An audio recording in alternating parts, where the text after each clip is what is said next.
Salut à tous, on se retrouve aujourd'hui pour parler du FC Barcelone en ce samedi 20 décembre et on commence tout d'abord avec le programme de l'équipe pour les prochains matchs. Il reste plus qu'un match en 2025, ça sera le programme les gars, c'est demain, on est le 20, c'est le 21.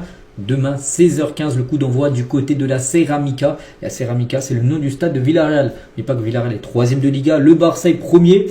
Donc, ça sera un très gros test pour finir, bien sûr, cette année 2025. Et après, le prochain match, le derby contre l'Espagnol Barcelone, qui sera également très chaud, bien sûr, à cette rencontre. Et après, un Barça-Bilbao, les gars, qui sera la demi-finale de la Super Coupe d'Espagne.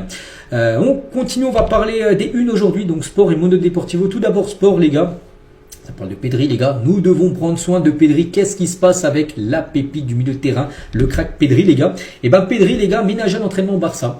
Donc, le milieu espagnol souffre d'une légère surcharge et ne s'est pas entraîné aujourd'hui avec le groupe. Donc, pour le match de demain, très incertain. Voilà, très incertain. Ce sera un coup dur, bien sûr, pour le FC Barcelone de se priver de Pedri, surtout pour ce match important contre Villarreal, qui est quand même 3e de Liga. Pedri, pas sûr qu'il soit là. Donc, Pedri pourrait manquer le match.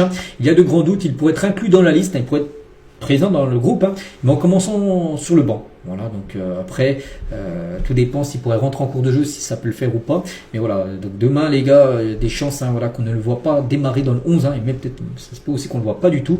Pedri, et un journaliste qui a dit, Pedri n'est pas négociable, il est l'équilibre, le calme et le filet de sécurité du Barça. Le forcer contre Villarreal, le faire jouer absolument contre Villarreal, serait de prendre un très gros risque pour le Barça. C'est jouer avec le feu, sa valeur est stratégique et le protéger sur le long terme doit passer avant tout le match. Donc c'est pour ça que demain, vaut mieux même pas le faire jouer, éviter une blessure. Parce qu'imaginez, demain, tu le fais jouer, tu prends le risque et il se blesse. Après, tu le loupes pendant, pendant 1 ou 2 mois. Alors, début d'année 2026 serait une catastrophe. C'est pour ça, peut-être, le mieux, c'est de le mettre sur le banc. Tout dépend. Demain, si tu as vraiment besoin de lui, tu le fais rentrer vraiment fin de match. Tu peux prendre le risque. Mais de le mettre directement titulaire, je pense que ce serait un gros risque pris. Et du coup, De Jong, les gars, devrait débuter contre Villarreal. Car Pedri n'est pas en pleine forme. Donc, voilà, ça, c'est comme le coup dur. Parce que Pedri, on sait, il y a un Barça avec et sans Pedri. C'est pas le même FC Barcelone. Et l'autre une, donc, c'est Mundo Deportivo. Ça parle de ça. Donc, un défenseur central de haut niveau. Voilà, on peut voir des joueurs. Donc là, il y a Vardiol et Alessandro Bastoni, des joueurs que je parle quand même récemment. Et avec Bastoni et Vardiol, l'une des priorités majeures du Barça pour le poste de défenseur central cet été. Ils sont tous deux considérés comme des cibles principales. Donc les deux ne viendront pas les deux ensemble, mais un des deux pourrait potentiellement débarquer du côté du club. Donc lequel est le meilleur entre les deux, j'en sais rien. Lequel est le plus cher entre les deux ou le moins cher, je ne sais pas. Mais voilà, c'est deux profils en gros que le Barça surveille énormément pour le prochain mercato. On continue avec les joueurs. Le staff technique de Barcelone ont visité aujourd'hui un total de 10 hôpitaux à travers la ville.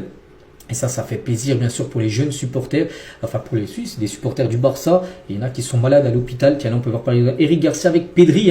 Ils sont partis rencontrer bien sûr certains jeunes malades. Tiens, là on peut voir Chesney, on peut voir donc là il y a Dani Olmo avec Gérard Martin sont venus apporter des casquettes, des maillots du FC Barcelone qu'ils ont pu donner aux jeunes enfants malades. Ça ramène bien sûr des sourires. Et tiens, Lewandowski qui était aussi présent, il y avait toute l'équipe, mais ils sont dispatchés en plusieurs groupes qui sont allés dans différents hôpitaux. Et Lewandowski l'a dit, cette journée spéciale, non seulement pour les enfants, donc c'était hier, bien sûr la journée hier vendredi, mais aussi pour nous. Donc si ça les aide à se sentir un peu mieux juste avant Noël, c'est incroyable. Donc tout ce que nous pouvons faire pour les enfants, leur offrir un petit sourire, cela signifie beaucoup pour nous. Et aussi tiens, Eric Garcia, donc faire cela aujourd'hui est spécial, non seulement pour les enfants, mais aussi pour nous. C'est très gratifiant de voir tout le monde aider les enfants et les faire sentir mieux. En gros, nous voulons tout faire pour qu'ils se sentent mieux. Et c'est spécial, bien sûr, d'être ici. Pedri également. Donc, c'est peut-être le jour le plus important de la saison car nous aidons des personnes qui ont de vrais problèmes, bien sûr. La santé est la partie la plus importante de la vie et nous voulons qu'ils se sentent mieux avec nous. Ces enfants ont vraiment du mal. Mais les voir sourire pour nous est vraiment beau parce que quand un jeune enfant malade, il voit par exemple un joueur comme Pedri, bien sûr, ça lui ramène le sourire et c'est gagné. Donc voilà, c'est pour ça que c'est important. Et quand on dit que le Barça est plus qu'un club, en gros, c'est ce que nous voulons dire. Ce qu'on fait sur le terrain est agréable, mais venir ici pour être dans les hôpitaux, aider est la partie la plus belle. La plus importante et aussi Rashford. Tiens, 2 déclarations de Rashford pour finir.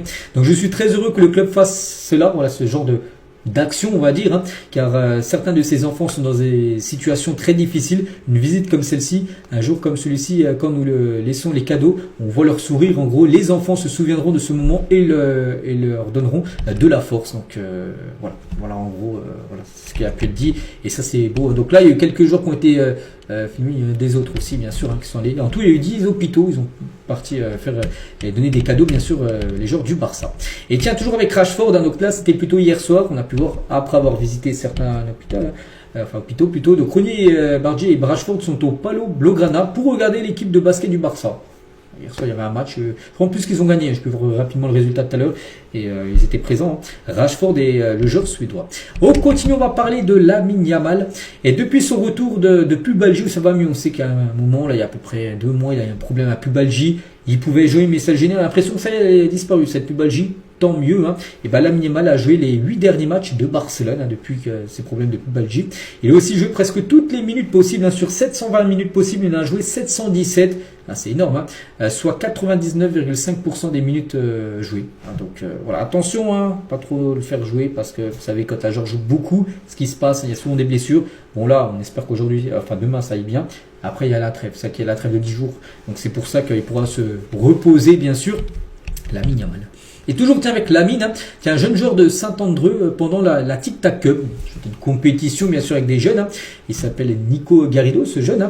Et la personne l'a interviewé, il a dit Barça m'a exclu de son équipe quand je serai grand. Ils me l'expliqueront. Donc il a parlé aussi de Lamine Yamal. Je ne sais pas ce qu'il a, il a 18 ans, mais il se prend pour Messi. Il a taclé totalement Lamine Yamal, ce tout jeune joueur. Bref, on continue, on va parler de Araujo. Donc si Ronald Araujo se remet bien et joue normalement pour le reste de la saison, le Barça ne signerait pas un défenseur central de haut niveau. Tout à l'heure on parlait de Bastoni et Vardiol. Bien sûr c'est des cibles, mais si Araujo, les gars, ça est beaucoup mieux s'il rejoue et surtout s'il est bon. Il faut qu'il soit bon, parce qu'il peut rejouer, il n'y a pas de souci, il rejouera avec le Barça. Après il faut qu'il soit bon. On sait que des fois... pas très bon des fois. Bon, elle chercherait plutôt un jeune défenseur central gauche avec un très grand potentiel. Voilà, donc on verra. En gros, tout sera défini concernant s'il faut recruter un défenseur ou pas avec Araujo et tout dépend son état physique et surtout ses performances. Concernant Christensen, c'est vraiment dommage parce que ce joueur, les gars, c'est un très bon joueur, Christensen. Le problème, c'est qu'il est trop blessé. Bon, bref, Christensen souhaite rester à Barcelone, mais le club ne lui a pas encore proposé de nouveaux contrats. N'oubliez pas qu'il est en fin de contrat, en fin de saison. Donc là, dans 6 mois et 10 jours, donc on est le 20 décembre, donc dans 6 mois et 10 jours, on est le 30 juin, il est en fin de contrat. Donc ils n'ont pas encore décidé de l'avenir du joueur. Est-ce qu'il restera, partira? Mais voilà, c'est un joueur, j'en suis sûr, les gars, s'il n'y a pas de blessure, pour moi, c'est un titulaire. S'il est dans une saison sans blessure, il joue, pour moi c'est un cadre de la défense, les gars, Christensen. Voilà, le Barça veut voir si Christensen peut maintenir ses performances tout le reste de la saison. Et bien sûr, s'il joue, il est bon. Donc il y aura une proposition de prolongation de contrat. S'il lui propose un renouvellement de contrat, ce sera avec un salaire déjà plus bas. Il devra accepter ça. Son salaire actuel est trop élevé pour être genre de rotation d'effectifs. Voilà, en gros ce qui se dit concernant Christensen. On continue les gars, on va parler de Juan Laporta, le président. Il y a une forte possibilité que les prochaines élections présidentielles du Barça se tiennent en avril pendant déjà que l'équipe en quart de finale Ligue des Champions. Enfin, si Barça ça se passe bien en LDC, ça sera en avril, ce sera vers les quarts de finale. Donc les élections pourraient avoir lieu pendant cette période-là. Les demi-finales aussi de la Coupe du Roi, ou peut-être le Barça pourrait y être. En tout cas, le Barça est déjà en 8e. Tirage au sort le 7 janvier prochain. Et les matchs les plus décisifs de la Liga, parce que le mois d'avril, là, tu rentres dans les petits 10 derniers matchs de la saison de Liga. Donc c'est là où vraiment il faut être important. Donc espérons que le buzz médiatique ne déstabilisera pas bien sûr cette équipe du Barça, parce que les élections pourraient intervenir pendant cette période-là où le Barça jouera, sera la période la plus importante bien sûr de la saison où les titres bien sûr se jouent. On continue avec Marcelo, ancien joueur du Real Madrid, et la personne à côté de lui, donc je crois que c'est un youtubeur en plus connu, je ne sais plus DJ Mario, je ne sais plus comment il s'appelle, bref, un joueur du Barça que je signerais pour le Real Madrid. Donc il a dit Pedri, il a codé à Madrid, il a les qualités qui conviennent, donc il a dit si lui pourrait signer un joueur du Barça au Real, il signerait directement Pedri pour l'amener du côté du Real Madrid. On va parler d'Hansi Flick pourrait compter sur Marc Casado pour le poste d'arrière droit jusqu'à la fin de la saison en tant que remplaçant de Jules Koundé. Eric Garcia joue comme pivot défenseur central et Flick pourrait avoir besoin d'une alternative pour le poste d'arrière droit et ça pourrait être Casado, désolé. Casado en plus a joué arrière droit lors du match contre Guadalajara mardi dernier en Coupe du Roi.